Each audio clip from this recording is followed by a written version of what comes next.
East Berlin, December 21st, 1991. In a Friedrichshain stairwell, 4 Red Cross nurses climb toward a Soviet-era apartment door. They carry medical bags and a single typed dispatch marked Nightingale. But these nurses are not nurses. If the wrong man looks closely, the city doesn't just catch them, it detonates an international crisis. 3 years earlier, a bomb tore Pan Am Flight 103 out of the sky over Lockerbie. 270 people died. Now, on the anniversary, someone has decided that courts take too long. Tonight, the debt comes due. Operation Nightingale. Lockerbie wasn't just mass murder. It was humiliation made visible. On December 21, 1988, Pan Am Flight 103 exploded over Scotland at 31,000 feet. All 259 passengers and crew died instantly. 11 residents on the ground were killed by falling debris. The total, 270 dead. Families watched their governments promise answers they couldn't deliver quickly enough. The investigation would span years, crossing borders and political systems that refused to cooperate. Libyan intelligence officers were identified as suspects. Warrants were issued, indictments filed, negotiations dragged across decades. But for some inside Western intelligence services, the pace felt like failure. The doctrine had a name: deterrence by certainty. The logic was straightforward. Punishment delayed is deterrence destroyed. If terrorists believe they can vanish into sympathetic states and wait out the news cycle, the message becomes clear.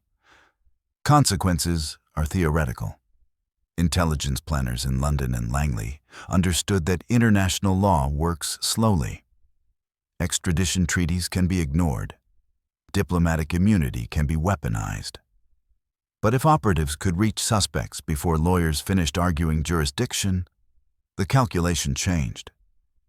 Future attackers would understand that borders protect until they don't. The risk was obvious. Unauthorized killings on foreign soil violate every treaty written since the Second World War. If exposed, such operations corrode alliances and legitimize retaliation. But for agencies still processing body bags from Lockerbie, the question wasn't whether to act. It was how to act without leaving fingerprints. Berlin, in late 1991, offered something rare: operational chaos disguised as political transition. Germany had reunified on October 3, 1990, but the city still carried 2 operating systems. West Berlin police wore different uniforms than their Eastern counterparts. Files from the Stasi, the East German secret police, were being cataloged, hidden, or destroyed, depending on who reached them first. Russian forces remained stationed throughout Eastern Germany, their withdrawal negotiations extending into 1994. Sovereignty in Berlin was layered, contradictory, and unclear. In that fog, covert operations could maneuver with plausible deniability. If something went wrong, blame could scatter across jurisdictions while everyone denied responsibility. The city had history on its side. For decades, Berlin had been a playground for audacious clandestine ideas. The CIA had dug tunnels under Soviet sectors to tap communication lines. MI6 had run double agents through checkpoints designed to be impenetrable. The KGB had orchestrated kidnappings in broad daylight. The intelligence community understood Berlin as a place where rules bent until they broke. Reunification hadn't erased that reputation. It had simply changed the players. Old networks remained intact, waiting to be reactivated. Safe houses still existed under cover identities no one had bothered to dismantle. For an operation requiring maximum deniability and minimum oversight, Berlin was ideal. Intelligence intercepts in mid-1991 identified 3 Libyan nationals residing in East Berlin's Friedrichshain district. All 3 had documented connections to Libyan intelligence services. 2 had traveled through Malta in December 1988. the same route investigators believed the Lockerbie bomb had taken. The third had purchased electronic components in Frankfurt weeks before the attack. None of this evidence met courtroom standards. Witnesses recanted. Documents vanished. Libyan officials denied everything and refused extradition requests. But for MI6 analysts, the pattern was sufficient. These men weren't suspects. They were targets. The obstacles were immediate. Operating in a former East German neighborhood meant navigating a population still conditioned by decades of surveillance culture. Residents noticed strangers. Caretakers tracked building access. Informal neighborhood watch networks reported anomalies to local authorities, who might still include former Stasi officers protecting old assets. Any visible Western intelligence presence would trigger alarms. Worse, Russian military intelligence maintained active operations throughout Berlin. Watching for Western provocations they could exploit diplomatically. If Russian officers caught British operatives conducting unauthorized killings, Moscow would have leverage for years. The operation needed to be invisible until it was over. The second obstacle was blowback control. If the story surfaced, even as rumor, the diplomatic cost would be catastrophic. Britain would face accusations of state-sponsored terrorism. Germany would protest the violation of sovereignty on reunified soil. Libya would demand investigations and sanctions. The United States, still navigating post-Cold War alliances, might publicly distance itself to preserve credibility. Every scenario analysis concluded the same way. Exposure meant failure regardless of tactical success. The operation had to leave no evidence, no witnesses, and no pattern recognizable as Western tradecraft. The third obstacle was operational. How do you infiltrate a residential building in daylight without raising suspicion? Standard infiltration methods: posing as maintenance workers, utility inspectors, or delivery personnel, all required advanced coordination with building management. That meant creating paper trails and involving locals who might remember faces later. Nighttime entry was equally problematic. Forced entry would be discovered within hours. Lock-picking required time and skill visible to anyone passing in the hallway. The team needed legitimate access granted voluntarily by people who wouldn't question their presence. That meant engineering a scenario where refusal felt riskier than compliance. By October 1991, MI6 planners had refined the approach. The cover would be humanitarian crisis response. Specifically, Red Cross-affiliated emergency medical personnel responding to a reported gas leak. The psychology was elegant. Gas leaks trigger communal fear. Nobody wants to be the person who delays responders and gets blamed if an explosion kills neighbors. Building residents would open doors, answer questions, and clear hallways without suspicion. Local authorities would defer to medical professionals during an active emergency. And critically, the disguise inverted threat perception. Security services scanning for hostile actors default to male profiles. Military-aged men moving with tactical purpose.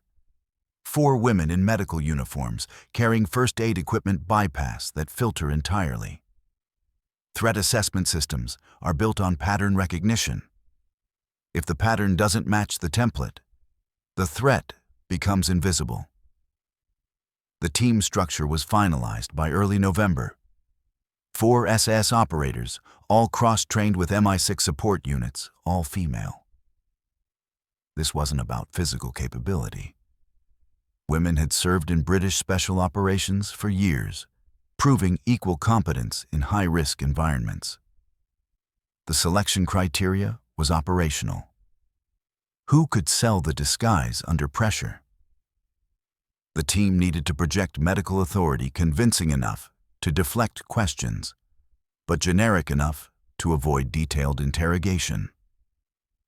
That meant operators fluent in German with Berlin area accents, familiar with East German medical bureaucracy, and capable of maintaining cover identity under stress. Each had previous experience in denied area operations where exposure meant capture or death. The internal designation was Operation Nightingale. The name carried dual meaning. Florence Nightingale represented medical legitimacy, reinforcing cover identity. But nightingales also sing at night, and this operation was scheduled for late afternoon transitioning into darkness, when emergency responses feel most urgent. The operational security classification was Strap 3, meaning acknowledgement of the operation's existence was forbidden, even among cleared personnel. Only 6 individuals outside the team knew Nightingale existed. The MI6 deputy chief, 2 operational planners, 1 legal advisor, and 2 liaison officers coordinating with allied services on exfiltration logistics. None of this appeared in written directives. Authorization was verbal. If questioned later, everyone involved could claim ignorance. During the final planning phase in late November, 1 team member, designated Operator 2 in all documentation, experienced what psychologists call legend drift. Her cover identity was Sarah Dietrich, a Munich-trained trauma nurse with Red Cross certification. The legend included a fabricated childhood in Bavaria, medical school records inserted into university databases, and a work history verifiable through carefully constructed references. For 3 weeks, Operator 2 lived as Sarah Dietrich in West Berlin, interacting with actual medical personnel to test the cover. The deception held, but during a post-training debrief on November 28th, she hesitated when asked her real name. For 6 seconds, an eternity in intelligence metrics, she couldn't recall her birth identity. The operational psychologist noted this as expected cognitive load from sustained deception. The assessment concluded, mission capable, monitor for further dissociation. The operation continued. The trigger that moved Nightingale from contingency to execution was calendrical and symbolic. On December 15th, MI6 leadership received confirmation that all 3 Libyan targets would be present in their Friedrichshain apartments on December 21st, the 3rd anniversary of Lockerbie. The operational window was narrow. Russian forces conducted routine patrols through East Berlin every 72 hours, with the next patrol scheduled for December 23rd. German federal intelligence was rotating personnel during the holiday period, creating temporary surveillance gaps. Weather forecasts predicted overcast skies and early darkness, reducing visibility for potential witnesses. Every variable aligned for a single execution date, December 21st, 1991. The message was deliberate. 3 years after Lockerbie, consequences arrive, not through courts, not through diplomacy, through operators who remember what others choose to forget. By December 18th, all elements were in position. The team had moved into a safe house in Prenzlauer Berg, 3 kilometers north of the target location. Equipment had been staged. Medical bags containing authentic Red Cross supplies layered over compact weapons and restraint tools. Uniforms tailored to East German specifications, and forged dispatch orders stamped with official seals procured through a Berlin forger who specialized in post-reunification document confusion. Communication systems were analog and disposable. One-time code pads for brief status updates transmitted through public payphones, no digital footprint. Exfiltration routes had been scouted on foot. 3 separate paths leading to different West Berlin districts where vehicles waited under civilian cover. The entire operation was designed to dissolve upon completion, leaving no centralized evidence linking individual actions to coordinated intent. The timeline was unforgiving. Planners calculated 19 minutes from initial building entry to final departure. Every additional minute increased exposure risk exponentially. Neighbors might return home. Patrols might pass through the area. The targets themselves might become alert to inconsistencies in the cover story. 19 minutes meant no improvisation. Every action, every movement, every spoken word had been rehearsed until it became reflex. The team understood the cost of hesitation. This wasn't a hostage rescue with extraction support. This wasn't a reconnaissance mission with abort options. This was a deniable assassination in a foreign city, where capture meant international scandal and probable execution after a show trial. The mission was binary: complete the objective and vanish, or fail and accept consequences no government would acknowledge. December 21st, 1991. 1600 hours. The team departed the Prenzlauer Berg safe house in a civilian vehicle, a pale gray Trabant 601, the ubiquitous East German compact that blended into Berlin traffic like camouflage. Operator 1 drove. Operator 2 navigated. Operators 3 and 4 conducted final equipment checks in the rear seats. The route avoided main thoroughfares, threading through residential streets where traffic cameras remained sparse and police presence minimal. Total distance, 3.2 kilometers. Estimated travel time, 12 minutes. The vehicle carried no weapons visible from outside. Medical bags sat on laps, held naturally, the way actual nurses transport equipment between shifts. If stopped, the cover story was prepared. Emergency response team en route to a reported gas leak at Friedrichshain address confirmed via dispatch.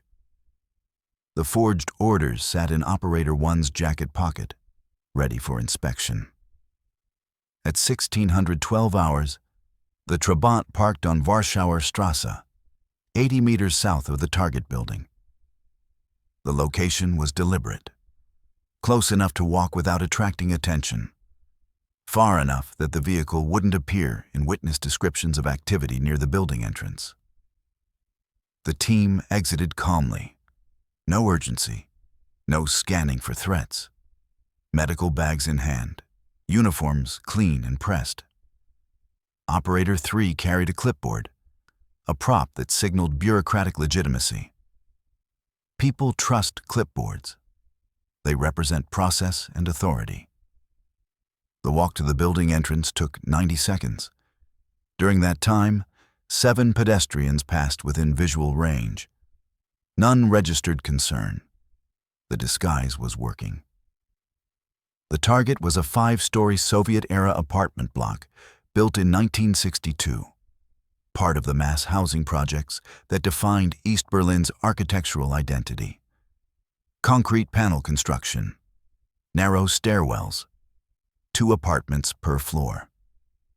The building had survived reunification without renovation, retaining its original infrastructure. Shared hallways, communal meters, and a building caretaker responsible for monitoring access. This was the first obstacle. The caretaker's apartment was ground floor, left side. If she was present and attentive, she would intercept anyone entering without prior appointment. The contingency plan was simple. Operator 1 would engage her with the gas leak cover story, while the others proceeded upstairs. But the ideal scenario was avoidance entirely. At 1614 hours, the team reached the building entrance. The exterior door was unlocked, standard practice in East German blocks where residents expected open access during daylight. Operator 1 entered first, scanning the ground floor hallway. The caretaker's door was closed, no sounds from inside. The team moved toward the stairwell quickly, but without running. Running triggers alarm. Confident walking suggests belonging. By 1615 hours, all 4 operators were on the second-floor landing, pausing to verify the next phase. The primary target resided in apartment 3C, 4th floor, right side. Intelligence intercepts from November indicated he maintained irregular schedules, but typically remained home during late afternoon hours. The secondary and tertiary targets occupied apartments 2B and 3A, respectively. The operational sequence required simultaneous action across 3 floors to prevent warning between apartments.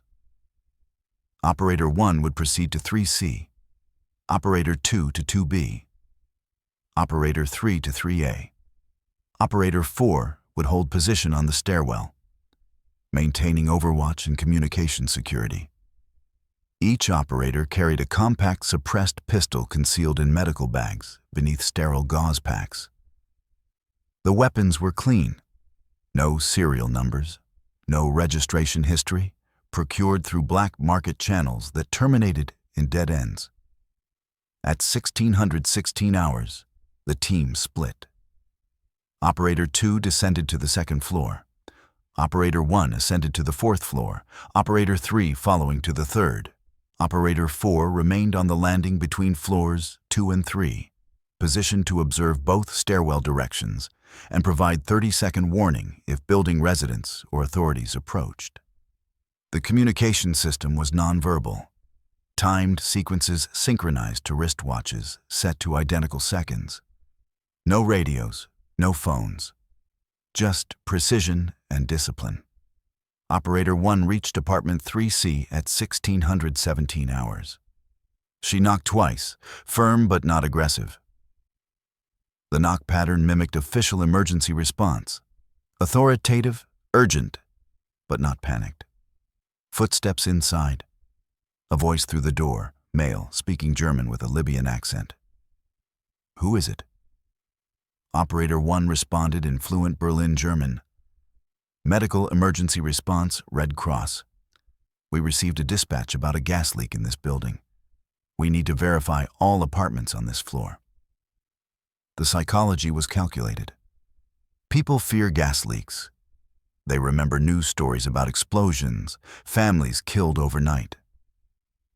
The target had 2 choices: open the door and cooperate, or refuse and risk being blamed if disaster followed.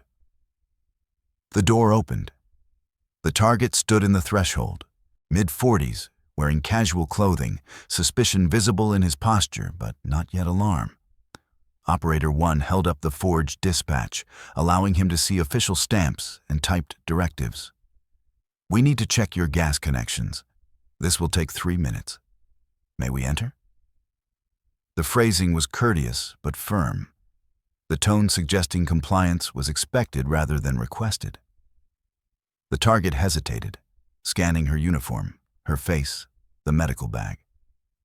Then he stepped aside. "Quickly, I have a call scheduled." Operator 1 entered, followed immediately by Operator 3, who had ascended from the floor below. 2 against 1. The shift was immediate. Operator 1's hand moved to the medical bag. The suppressed pistol emerged, pointed center mass. The target's eyes widened.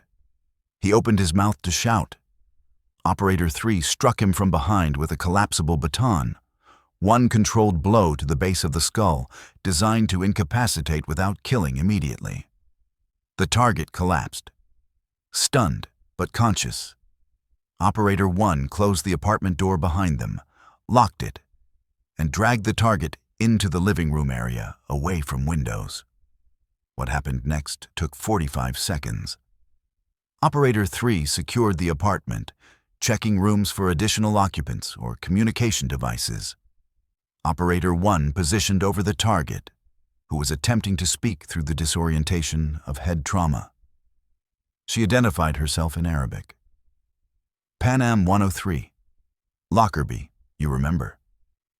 The target's expression shifted from confusion to recognition. He tried to move. Operator 1 placed the suppressor against his forehead.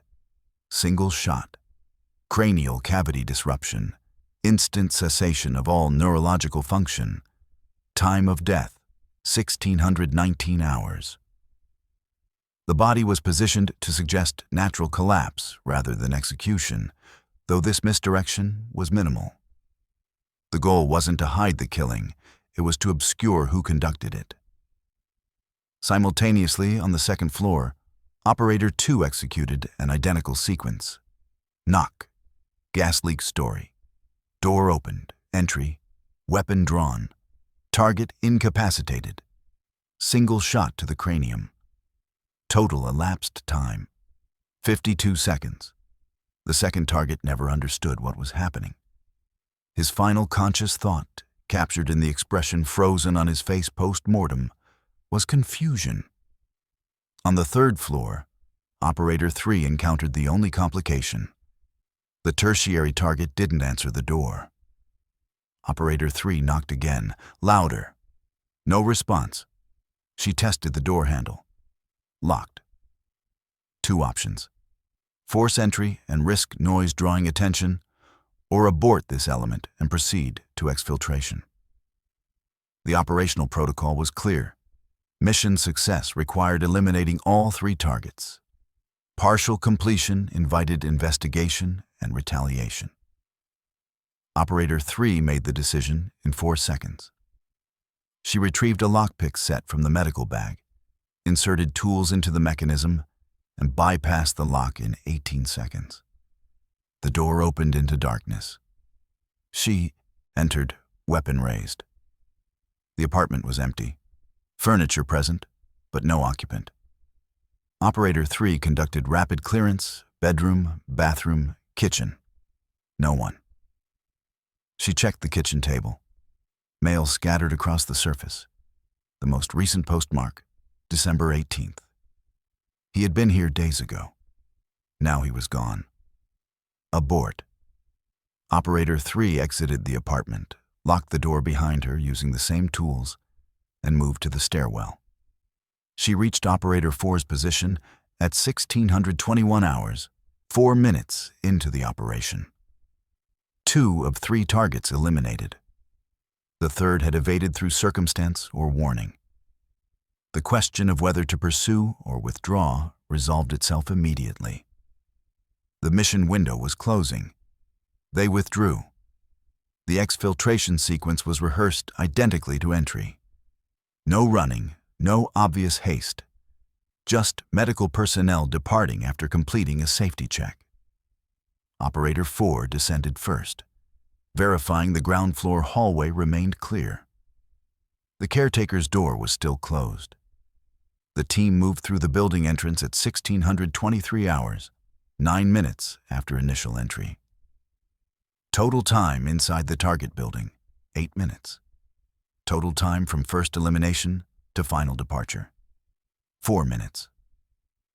They walked back to the Trabant with the same calm confidence they had arrived with. Medical bags in hand, uniforms undisturbed.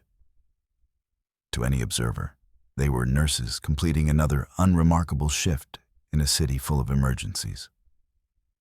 The vehicle departed at 1625 hours, merging into traffic flowing west toward former checkpoints that no longer functioned but still marked psychological boundaries in the city. Operator 1 drove exactly at speed limits. No aggressive maneuvers, no evasive routing. The most invisible thing in Berlin was ordinary behavior. They crossed into what had been West Berlin at 1637 hours, disposing of the medical uniforms and forged documents in a construction dumpster on the western side of the former border. The disguises dissolved into waste. The weapons would be disassembled and scattered across the city over the following 72 hours. Components dropped into different waterways where silt and rust would destroy evidence. The vehicle would be abandoned in a different district, wiped clean, left to be towed by city services who wouldn't connect it to anything unusual. By 1700 hours, the team had separated. Each operator proceeded to individual safe houses scattered across West Berlin, where they would remain for 48 hours before exfiltrating Germany through separate routes. Operator 1 via train to Paris, posing as a university student.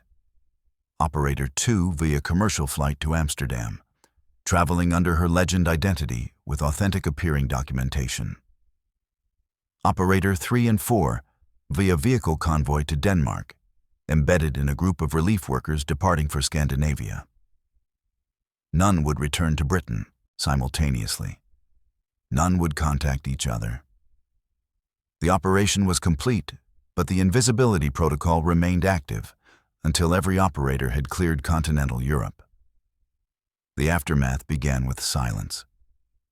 The bodies were discovered at 1822 hours when a neighbor on the 4th floor noticed apartment 3C's door slightly ajar and investigated. She found the first body.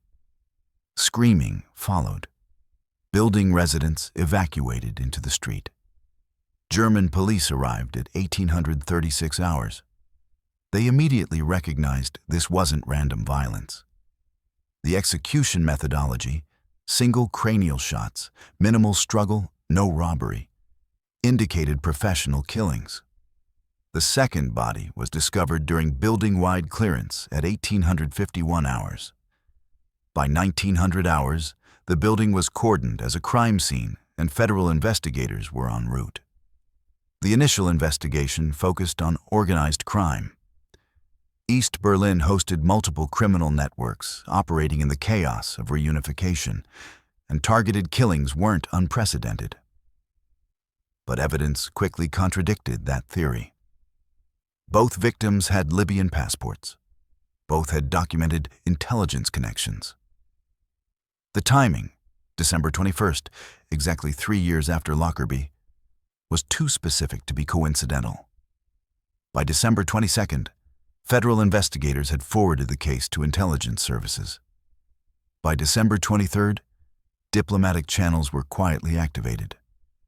Libya demanded explanations. Germany requested information from Western allies. Britain said nothing. The United States said nothing. The silence itself was evidence. The strategic assessment came in layers. Tactically, Operation Nightingale achieved partial success. 2 of 3 targets eliminated. No operatives captured. No evidence linking the killings to British intelligence. The mission degraded only because the tertiary target wasn't present. A variable impossible to control without surveillance that would have compromised operational security beforehand. Intelligence analysts concluded the operation demonstrated feasibility. Humanitarian cover identities could penetrate denied areas during politically sensitive periods without triggering defensive responses until completion. But tactical success and strategic victory are different measurements. The operation sent a message, but messages require audiences capable of interpreting them correctly. Libyan intelligence understood immediately. The timing, the methodology, the target selection, all indicated state-sponsored retaliation for Lockerbie. But public acknowledgement was impossible. Libya couldn't admit its officers had been assassinated without explaining why they were in Berlin and what connected them to Pan Am 103. Silence became complicity. The third target, the one who escaped, reportedly vanished from Europe within 72 hours, relocating to Tripoli where Western operatives couldn't reach him without triggering open conflict. He understood the message. Survival depended on geography. For Germany, the aftermath was politically complicated. Federal investigators privately concluded that Western intelligence was responsible, but proving it required evidence that didn't exist. The operatives left no fingerprints, no DNA, no surveillance footage identifying faces or vehicles. Witness descriptions were vague and contradictory. Some remembered 4 women, others recalled 3. One insisted they were German nurses. Another thought they might have been Polish based on overheard conversation fragments. The disguise fragmented memory. Without solid evidence, Germany faced a choice: pursue accusations that would damage relations with Britain and the United States, or file the investigation as unsolved and move forward. They chose silence. But internal intelligence assessments circulated for years. noting Berlin's vulnerability to deniable operations and recommending enhanced security protocols in former East German territories. Russia observed with interest. Intelligence services in Moscow recognized the operation's sophistication and drew conclusions about Western willingness to violate sovereignty when politically motivated. The precedent was noted. If Britain could conduct assassinations in Berlin, Russia could justify similar operations in former Soviet territories, where the West claimed jurisdiction. The operation became a data point in arguments about hypocrisy and double standards. Diplomatic cables intercepted by Western signals intelligence in early 1992 showed Russian officials citing the Berlin incident during negotiations about intelligence protocols in reunified Germany. The reference was never explained explicitly, but everyone understood. Nightingale had created leverage for opponents. For British intelligence, the internal assessment was divided. Operational planners viewed Nightingale as proof that covert action remained viable in post-Cold War environments, where traditional military responses were politically unacceptable. The operation's success ratio, 2 of 3 targets eliminated, exceeded typical elimination operations historically, which averaged 57% completion due to variables beyond planner control. The humanitarian cover identity was flagged for future adaptation in different operational contexts. The all-female team structure was noted as tactically advantageous when infiltrating environments where gender assumptions created blind spots in security screening. But critics within MI6 argued the operation normalized extrajudicial killing as policy tool, inviting escalation cycles where every grievance justified assassination.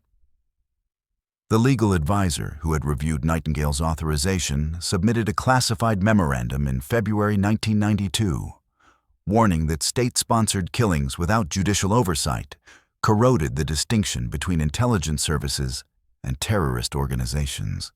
The memo concluded with a question left unanswered. If Britain executed Libyan suspects without trial, what moral authority remained to condemn Libya for executing British suspects the same way? The question was filed. No formal response was issued. The human cost extended beyond the 2 eliminated targets. Intercepted Libyan communications from late December 1991 revealed that the escaped third target's family, a wife and 2 children residing in Tripoli, had been relocated by Libyan intelligence to an undisclosed location as protective measure against further Western operations. The family spent 18 months in isolation before being allowed to return to semi-normal life. Phone intercepts from January 1992 captured the wife describing her youngest daughter's deteriorating psychological state, experiencing night terrors and refusing to sleep alone. Analysts noted the information but flagged it as non-operationally relevant. The family was collateral damage to deterrence. For Operator 2, the team member who had experienced legend drift during training, the post-operation psychological evaluation revealed sustained identity dissociation. She reported difficulty reintegrating her operational identity with her civilian self, describing sensation of watching herself from outside her body during routine tasks. The condition was diagnosed as acute stress response complicated by prolonged deception protocols. She was placed on administrative leave for 6 months, underwent intensive cognitive behavioral therapy, and eventually returned to non-operational duties. She never deployed on covert operations again. Her case became a data point in revised psychological screening protocols for deep cover missions requiring sustained false identity maintenance. The moral question Operation Nightingale poses isn't whether the Lockerbie bombing justified retaliation. 270 people died in an act of terrorism that shattered families across continents. Justice demanded accountability. The question is whether democracies can preserve legitimacy while adopting the methods of their enemies. One perspective argues that when judicial systems fail because hostile states refuse cooperation, covert action becomes the only mechanism capable of delivering consequences terrorists actually fear. Courts in 1991 couldn't reach Libyan intelligence officers protected by a government that denied extradition requests. But 4 operators in nurse uniforms could reach them in 19 minutes. From this view, Nightingale represented deterrence in action, proof that escape is temporary and vengeance inevitable. Future terrorists observing the pattern might recalculate the risks of targeting Western civilians when retaliation arrives regardless of borders or sovereignty. The opposing perspective argues that the moment democratic states execute suspects without trial, arrest, or judicial review, they become indistinguishable from the terrorists they condemn. Rule of law isn't a suggestion discarded when inconvenient. It's the foundation separating civilization from barbarism. Nightingale's operators may have worn different uniforms than the men who destroyed Flight 103. But the methodology was identical. Political violence delivered without accountability, justified by certainty that the ends outweigh the means. If Britain accepted that logic, it forfeited the moral authority to condemn anyone else employing the same reasoning.